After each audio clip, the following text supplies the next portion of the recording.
Vingrinājumi plaukstām un pirkstiem.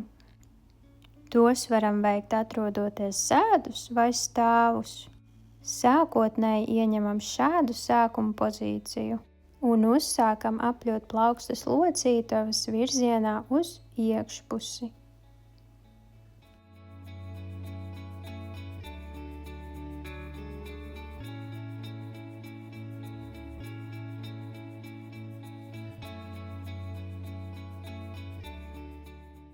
Tagad mainīsim virzienu un apļosim plaukstas locītavas pretējā virzienā, jeb uz ārpusi.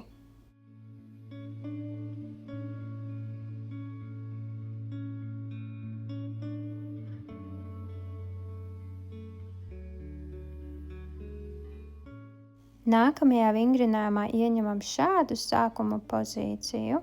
Pirksti atrodas taisni, izvērsti uz āru, saspiežam tos dūrītē un atkal izvēršam. Un tā turpinam. Veicot šo un pārējos vingrinājumus nesteidzamies, pildam tos mierīgi un lēnām.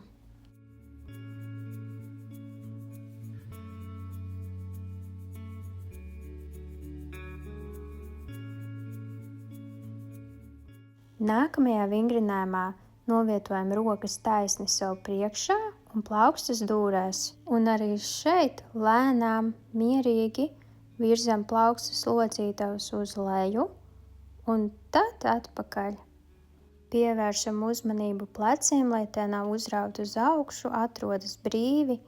Un, ja ir grūtības noturēt rokas ilgstoši taisni, tad varam tās novietot šādi un vingrinājumu veikt šādā veidā.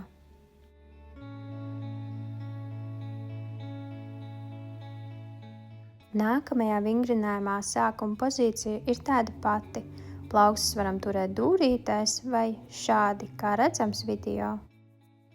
Un šeit virzam plaukstas locītavu virzienā uz augšu. Ja jūtam asas sāpes, diskomfortu, virzam to līdz tādai pozīcijai, kas ir ērta.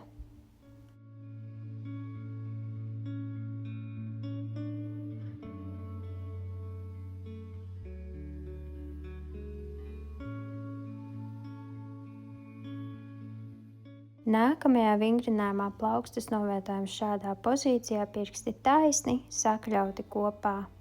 Un veicam tādas kustības, kā redzams video. Locītavas pirkstu pamatnē virzam uz leju, veidojot 90 grādu leņķi.